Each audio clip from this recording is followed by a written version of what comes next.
Itu yang saya minta adalah kepercayaan, saling percaya kepada kawan yang ada di JS 09, saling percaya sama pengurus. Setuju nggak Pak Ketua? Kalau mau maju Bapak Ibu, konsepnya itu. Bismillahirrahmanirrahim. Assalamualaikum warahmatullahi wabarakatuh. Ya, yang pertama-tama kita panjatkan puji dan syukur kepada Allah SWT atas kita masih diberi nikmat sehat dan nikmat ya bisa berkumpul di sini. Mudah-mudahan sama ya doanya sama seperti Pak Rena dan Pak Lula tadi, kita bisa melewati masa pandemi ini dengan ya melewati semua masa sulit ini lah. Amin. Ya. Kemudian yang saya hormati Bapak Renal selaku Kepala Satuan Pelaksana JS 09 ya, PPKUKM ya. Kemudian yang saya hormati pengurus paguyuban pedagang JS 09 dan yang notabene secara de facto infonya sudah ada keinginan untuk membentuk koperasi yang bernama Pandu Kuningan. Oke. Mungkin singkat cuma ini sedikit gambaran saja. Nama saya Putra Abdillah. Kebetulan saya 10 tahun bekerja di bank khusus spesialis koperasi. Mungkin kalau namanya cukup asing ya, namanya Bank BKE. Memang bank ini memang tepatnya memang memberikan modal kepada koperasi, khususnya koperasi PNS dan koperasi serba usaha untuk diputar lagi kepada anggotanya. Cuma memang itu pengalaman kerja saya. Sekarang mungkin saya lebih wira swasta. Cuma memang kemarin diminta juga oleh Pak Ulo untuk menyampaikan hal-hal manfaat apa sih koperasi itu untuk dibentuk. Ya. Yang pertama, koperasi itu kerugiannya tidak ada ya Bapak Ibu semua ya. Ya kalau yang selama saya pelajari selama 10 tahun terakhir ini, koperasi itu selalu memberi keuntungan. Ya. Nah, dan di sini saya juga izin tidak ada yang lebih pintar. Ya. Kita semua sama. Mungkin saya lebih mengenal dulu masuk ke koperasi, jadi mungkin ada hal yang saya sampaikan. Nah, jadi koperasi itu terdiri dari 2 atau lebih orang, 2 atau lebih orang ya. Jadi sebanyak 5 orang saja koperasi bisa terbentuk. Ya, nah, saya dapat info dari pengurus pedagang JS 9 luar biasa. Jadi memang kalau saya boleh cerita sedikit sejarah koperasi ya. Koperasi itu bisa kita sebut sebagai suatu guru bangsa ya. Mungkin kalau kita ingat wakil presiden pertama kita ya, Muhammad Hatta ya, dialah yang disebut sebagai Bapak Koperasi Indonesia ya. Jadi memang koperasi ini sangat luar biasa dan kita harus bangga Bapak Ibu semua ya, karena memang Finlandia, Malaysia itu besar dari koperasi. Belajarnya di Indonesia. Tahun 82 banyak ahli-ahli koperasi itu terbang ke sana untuk memberikan yang namanya ilmu koperasi. Nah, jadi memang koperasi ini luar biasa. Contoh asuransi sebesar itu asuransinya, itu pemiliknya koperasi, Bapak Ibu semua ya. Asuransi paling tua di dunia kalau salah tahu saya, itu pemiliknya koperasi. Nah, jadi memang koperasi itu kalau kekuatan utama koperasi itu ada di anggota, dan tentunya disupport oleh kepercayaan terhadap pengurus untuk mengelolanya. Benar apa yang dikatakan Pak Renal dan Pak Lolo tadi, intinya saling percaya, karena koperasi itu punya wadah nanti yang namanya rapat anggota tahunan setiap tahun, dan koperasi yang bagus itu rapatnya untuk yang primer ya. Jadi ini kan koperasi kan sifatnya primer, tidak lebih daripada bulan Maret atau April. Itu koperasi yang bagus. Nah, jadi disitulah nanti wadah teman-teman Bapak Ibu semuanya untuk menerima hasil pertanggungjawaban dari pengurus dalam mengelola keuangan yang diputar lagi untuk anggotanya. Nah, contoh begini, di koperasi itu ada yang namanya satu simpanan pokok. Jadi setiap anggota yang bergabung itu wajib memberikan simpanan pokok hanya 1 kali seumur hidup dan bisa diambil sampai dia nanti akan keluar dari koperasi Pandu Kuningan.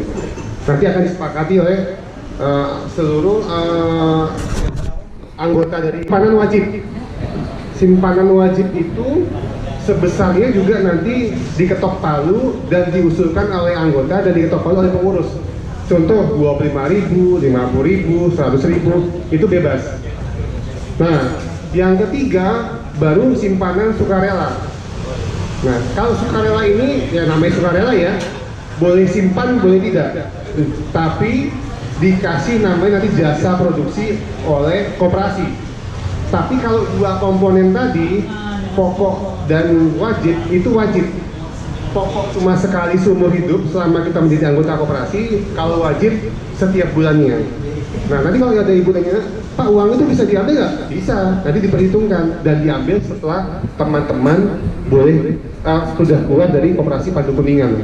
Tapi jangan berarti nanti sudah masuk sudah lama dan tabungannya lumayan, terus teman-teman bapak ibu semua keluar. Nggak begitu juga. Nah, nanti ada peraturan yang memang boleh mengajukan mundur.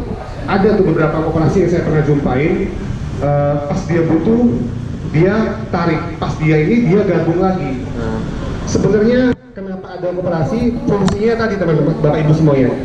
Jadi begini, dari simpanan wajib tadi atau simpanan karena ini belum berjalan ya, mungkin kalau koperasi sudah berjalan, kondisi yang lagi seperti gini, bapak ibu mungkin butuh modal dasar ya.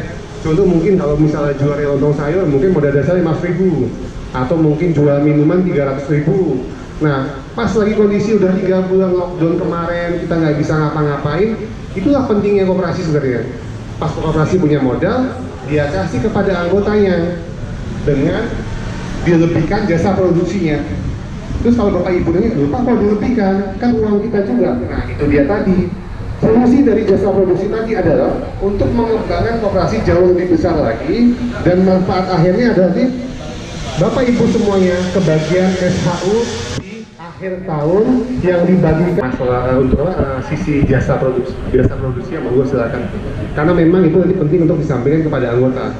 Nah, kalau untuk perhitungannya nanti sistem bapak ibu semuanya, nanti setiap tahun apabila rapat anggota terlaksana, bapak ibu akan diberikan satu fotokopi dari hasil RAT tadi. Nah, di bagian belakang itu biasanya terdapat nama anggota dan berapa yang dia terima dari SAU tadi. Nah, SAU-nya dari mana? Ya dari tadi. Bapak ibu semuanya kasih simpanan wajib, simpanan sukarela, pengurus putar lagi dengan usaha macam-macam, ada usaha beras, usaha minyak, kemudian ada pinjaman uang tunai buat modal dasar. Dari keuntungan tadi kemudian diputar lagi akhirnya makin besar. Kemudian setiap akhir tahun laba tadi dihitung sesuai ADART Koperasi Pandu Kuningan. Contoh, dari 100% laba itu hanya boleh biasanya dibagikan 40% dari laba yang dibagikan ke seluruh anggota. Kemudian 20% cadangan, kemudian sekian persennya bla bla bla, dan sekian persennya apa nanti ditentukan di dalam ADART. Jadi jelas semuanya. Nah, kenapa saya bilang koperasi sangat berguna Bapak Ibu semuanya? Contoh begini ya.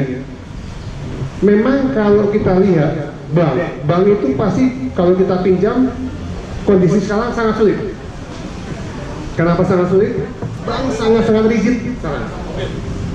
Lihat usahanya, lihat bank checkingnya, di bank checkingnya pernah telat bayar motor apa enggak, bayar aku laku telat apa enggak, home credit telat apa enggak, banyak sekali. Kalau dulu aja bank pasti dicek. Itu inilah sisi baik koperasi ya, sisi kemanusiaan koperasi seperti itu. Tapi kalau ke bank, ngajukannya 3 hari lengkapi berkas, analisnya seminggu lagi dicek lagi, pakai jaminan. Tapi kalau bapak ibu tanya, loh kok nggak bisa minjemin semua? Karena apa? Karena koperasi bisa besar karena tabungan bapak ibu juga, dan keahlian pengurus dalam memutar uang untuk menjadi keuntungan lebih besar lagi. Yang saya dengar dari Pak Lolo, kok sudah mulai ada yang namanya usaha beras atau minyak. itu sangat luar biasa karena itu kebutuhan pokok dan terpakai pasti di pedagang Kuningan 09 CS9 ini gitu loh. Nah, jadi menurut saya kalau ditanya ada nggak sih ruginya membentuk koperasi dan ikut koperasi, setahu saya selama saya 10 tahun malang melintang ke, jadi memang saya juga dulu memang sering ke penjuru-penjuru pelosok terpencil ya, yang paling untuk koperasi teman-teman. Karena apa? Bank itu biasanya nggak berani ngasih pinjaman. Jadi saya pernah terbang ke Pulau Sangire. Sangire itu perbatasan langsung sama Filipina. Dari Manado naik pesawat baling-baling. Nah, dia sangat berterima kasih sama koperasi, tapi dia nggak mengenal bank. Karena apa? Bank nggak mau kasih pinjaman ke orang situ gitu loh. Tapi koperasi berani. Kenapa? Koperasi percaya sama anggotanya. Anggota pun percaya sama pengurusnya. Nah, jadi mereka maju dengan karena koperasi gitu loh. Nah, jadi saya sangat angkat topi. Belum benar kata Pak Renot, belum ada kata terlambat. Mudah-mudahan pandemi ini jadi kayak kawah candra di mukanya para pedagang ya, buat lebih maju lagi, ada koperasi, semua bisa tertangani. Jadi memang tidak ada nilai negatifnya koperasi, semuanya positif. Dan satu kuncinya adalah kepercayaan. Ya. Mungkin itu Bapak Ibu semuanya yang bisa saya sampaikan ke sore hari ini. Mungkin saya tidak bisa lama-lama karena mungkin habis ini juga masih ada rapat internal lagi oleh pengurus dari KP. Kalau koperasi berarti namanya kan ya Pak Reno ya, koperasi bersama Pak. Kalau KPN kan koperasi ini KPN, kalau ini mungkin KS itu kali ya, koperasi serba usaha kali ya, koperasi serba usaha Pandu Kuningan ya, karena memang dilihat usahanya bermacam-macam. Demikian dari saya, Bapak Ibu semuanya, Pak Reno, Pak Lolo. Jadi saya bisa mengatakan tidak ada negatifnya di koperasi ini, dan Bapak Ibunya punya suara yang sama. Nanti untuk menyatakan dalam RAT. Dan pengurus pun itu ada periode kepengurusannya. Satu periode 5 tahun, jadi kayak presiden. Nanti pas dia pemilihan lagi, nanti biasanya pengurus yang akan dicalonkan oleh anggota itu sama menyampaikan visi misinya juga. Apa yang mau dicapai kita